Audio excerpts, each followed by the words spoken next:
Veto power नहीं तो संयुक्त राष्ट्र में अब भारत भी नहीं। यूएनएससी में भारत की दहाड़ से लुट गया चीन पाकिस्तान का चैन। वीटो पावर पर एक साथ बोल पड़े चीन, तुर्की और पाकिस्तान। पाकिस्तान ने रखी ऐसी डिमांड, मच गया नया बवाल। दोस्तों, संयुक्त राष्ट्र में भारत के क्लियर स्टैंड से इतनी बड़ी आग लगी है कि पूरा का पूरा यूएनएससी हिला हुआ है। पाकिस्तान तो यूएनएससी के सामने फूट फूट करके रो पड़ा है, क्योंकि यूएनएससी में ही पाकिस्तान पर भारत ने जमकर के तमाचा मारा है। भारत के डबल धमाके ने पूरी महफिल ही लूट ली है। दोस्तों, भारत के साथ रूस, फ्रांस, ब्रिटेन और अमेरिका खड़े हैं। वीटो पावर और परमानेंट सीट के लिए फुल सपोर्ट भी है, लेकिन इसके बाद भी वो कौन सी साजिश है जो हर बार अड़ंगा डाल देती है? सवाल वाजिब है दोस्तों, क्योंकि एक बार फिर से पाकिस्तान, तुर्की और चीन ने मुंह निकाल लिया है, लेकिन भारत इस बार अड़ गया है। दुनिया के 122 में से 113 देशों के सीधे सपोर्ट के बाद अगर परमानेंट सीट नहीं मिली तो भारत लात मार करके इस संस्थान से बाहर हो जाएगा, क्योंकि भारत अपने मित्र देशों के साथ मिलकर ऐसी दूसरी दुकान खोल सकता है। वो इसलिए दोस्तों कि हाल फिलहाल में ये संस्था जितने काम नहीं करवा पाई, उससे कई गुना तो अकेले भारत ने कर डाले हैं। दोस्तों, तमाम कोशिशों के बाद ये संस्था आर्मेनिया अजरबैजान युद्ध नहीं रुकवा पाई, रूस और यूक्रेन वॉर में इसकी एक नहीं चली, तो अब ताइवान पर चीन जिस तरह से आक्रामक है वो भी ये संस्था नहीं रुकवा पाई है। ना ही ये संस्था नॉर्थ कोरिया के किम जोंग उन को बस में कर पाई। यहां तक कि दुनिया के कई देश चीन के चुंगल में लगातार फंसते जा रहे हैं, लेकिन ये किसी को भी बचाने के लिए आगे नहीं आ पाई है। कोरोना टाइम में तो इस संस्था ने हाथ ही खड़े कर दिए थे, और ये एक नामात्र की संस्था बनती जा रही है, क्योंकि जितने काम ये संस्था मिलकर के नहीं कर पा रही है, उतने अकेले भारत हैंडल कर लेता है। दूसरी बात दोस्तों, भारत दुनिया की 5वीं बड़ी इकोनॉमी है, दुनिया का सबसे बड़ा लोकतंत्र है, 140 करोड़ की आबादी वाला देश है। आने वाले वक्त में भारत तीसरी बड़ी इकोनॉमी बन जाएगा। डिफेंस सेक्टर में भी भारत का कोई मुकाबला नहीं है। जिस रूस और यूक्रेन युद्ध में यूएन की एक नहीं चली, वो दोनों मुल्क एक सुर में भारत की बात सुन रहे हैं। जिन खाड़ी देशों के बीच संघर्ष चलता रहा, वो सभी भारत की एक बात नहीं टालते। दुनिया में कोई भी प्राकृतिक आपदा के वक्त सबसे पहले भारत ही सपोर्ट में पहुंचता है, यहां तक कि चीन भी हर जगह से भाग खड़ा होता है। दोस्तों, संयुक्त राष्ट्र सुरक्षा परिषद में शामिल वीटो वाले ये 5 देश नए सदस्यों को वीटो पावर नहीं देना चाहते हैं। आलम तो ये है कि यूरोप से जहां 3 देश सुरक्षा परिषद में स्थायी सदस्यता रखते हैं, वहीं अफ्रीका जैसे विशाल महाद्वीप से कोई भी देश मान्यता नहीं रखता है।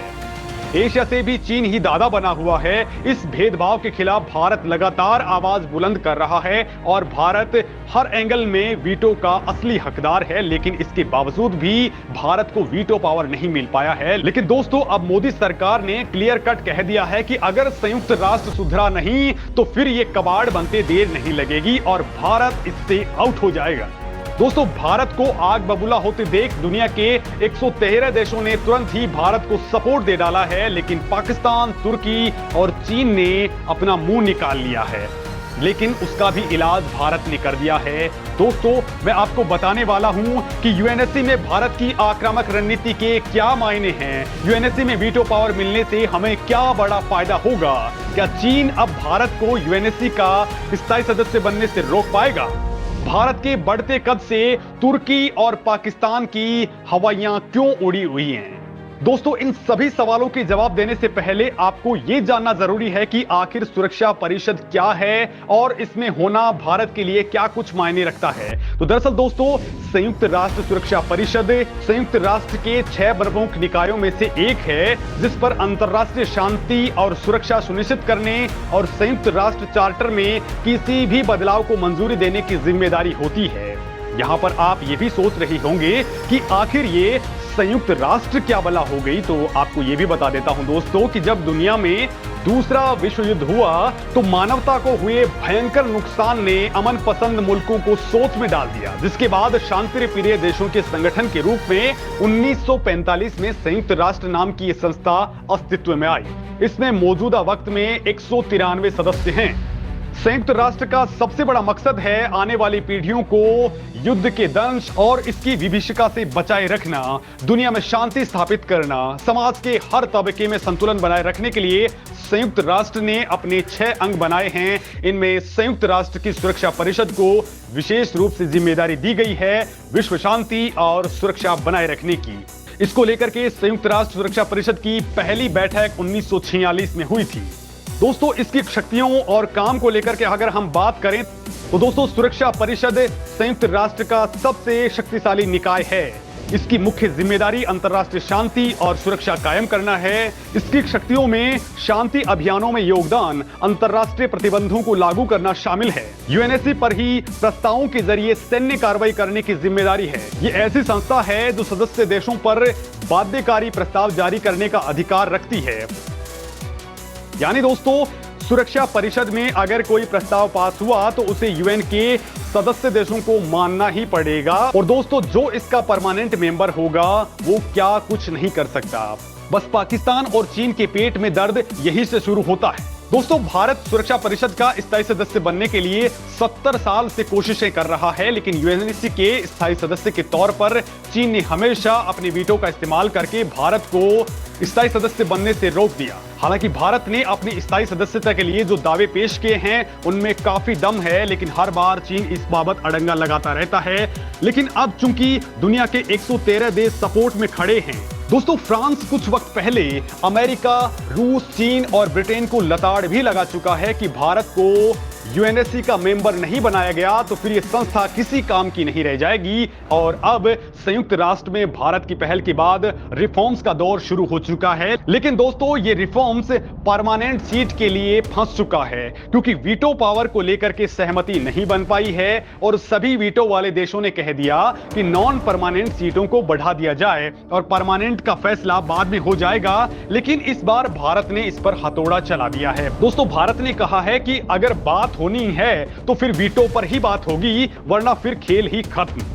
अब दोस्तों, भारत ने अंतर्राष्ट्रीय स्तर पर कूटनीति का ऐसा चाबुक चलाया है कि ड्रैगन भी त्राइमाम करने लगा है। लिहाजा उसने पाकिस्तान और तुर्की जैसे देशों को बिलबिलाने के लिए आगे कर दिया है। इन देशों ने क्या रायता फैलाया है वो बताने से पहले आपको यह बताना जरूरी है कि भारत यूएनएससी का स्थायी सदस्य बनता है तो फिर क्या होगा। तो दोस्तों, अगर भारत के पास सुरक्षा परिषद की स्थायी सीट आ जाती है तो भारत अंतर्राष्ट्रीय मुद्दों पर निर्णायक भूमिका में आ जाएगा। वीटो पावर स्थायी सदस्यों को सुरक्षा परिषद के किसी भी प्रस्ताव को वीटो यानी अस्वीकार करने का अधिकार देता है। जब किसी देश के पास वीटो पावर होता है तो वो किसी भी मुद्दे का विरोध कर सकता है। इसके साथ ही वो किसी देश के प्रस्ताव के खिलाफ अपनी सहमति रख भी सकता है और नहीं भी रख सकता है, फिर चाहे प्रस्ताव कैसा भी क्यों ना हो, किसी के भी हित में या फिर अहित में क्यों ना हो। यानी दोस्तों, अगर भारत स्थायी सदस्य बन जाता है तो उसके पास वीटो पावर आ जाएगी। इससे काफी हद तक एशिया में शक्ति का संतुलन बदल जाएगा। तब एशिया महाद्वीप में केवल चीन ही नहीं बल्कि भारत भी एक बड़ी रणनीतिक ताकत के रूप में शुमार हो जाएगा। भारत की बात अंतर्राष्ट्रीय मंचों पर कहीं ज्यादा गंभीरता से सुनी जाएगी। अब तक एशिया को लेकर के कई ऐसे फैसले संयुक्त राष्ट्र में होते आए हैं जिसे चीन अपनी मर्जी से मानता है या फिर नहीं मानता। पाकिस्तान भी चीन की आड़ में अपना ही ऐसा ही खेल खेलता जा रहा है जो दक्षिण एशिया के लिए काफी खतरनाक है। भारत को स्थायी सदस्यता मिलने पर चीन ऐसा बिल्कुल भी नहीं कर पाएगा। दोस्तों, भारत, ब्राजील, जर्मनी और जापान ने 1992 में ही G4 गुट बनाया था ताकि उन सभी देशों को स्थायी सदस्यता मिल जाए, लेकिन ये अभी तक भी आगे नहीं बढ़ पाया है। अब भारत दुनिया की सबसे बड़ी आबादी बनने जा रहा है और अर्थव्यवस्था उछाल मार रही है, लेकिन भारत की राह में चीन और पाकिस्तान कांटा बने हुए हैं। पाकिस्तान भारत का खुलकर विरोध कर रहा है और चीन भी उसका साथ दे रहा है। साथ ही इसमें तुर्की भी जुड़ चुका है। दोस्तों, भारत के G4 को रोकने के लिए पाकिस्तान ने इटली, मैक्सिको और मिस्र के साथ एक G4 गुट बनाया था, जिसमें दोस्तों आजकल तुर्की भी बहुत तेजी से बयानबाजी कर रहा है। ये पाकिस्तानी गुट सुरक्षा परिषद में स्थायी सदस्यता का समर्थन तो करता है, लेकिन ये वीटो पावर दिए जाने का विरोध कर रहा है। और सुरक्षा परिषद में वीटो पावर के बिना सदस्यता लेने का कोई मतलब नहीं है। इसी वजह से भारत इसके लिए तैयार नहीं है। हालांकि दोस्तों, चीन, पाकिस्तान और तुर्की जैसे देशों का इलाज करने के लिए भारत ने रूस और यूरोप से नई रणनीति शुरू कर दी है, जो संयुक्त राष्ट्र की स्थायी सदस्यता के दरवाजे भारत के लिए खोल देगी। और फिर भी अगर ये काम करने में अड़ंगा लगाते हैं तो भारत ने सीधी धमकी दी है कि सुधार नहीं तो यूएनएससी के कबाड़ से वो बाहर हो जाएगा, क्योंकि भारत इसके विकल्पों पर भी पहले से ही काम करना शुरू कर चुका है। दोस्तों, आपको क्या लगता है कि क्या भारत को वीटो के लिए लगातार कोशिशें करनी चाहिए या फिर भारत को बाहर निकलने वाले काम पर फोकस करना चाहिए और एक नया संगठन बना करके यूएन के बराबर खड़ा कर देना चाहिए? कमेंट लिख करके जरूर बताएं।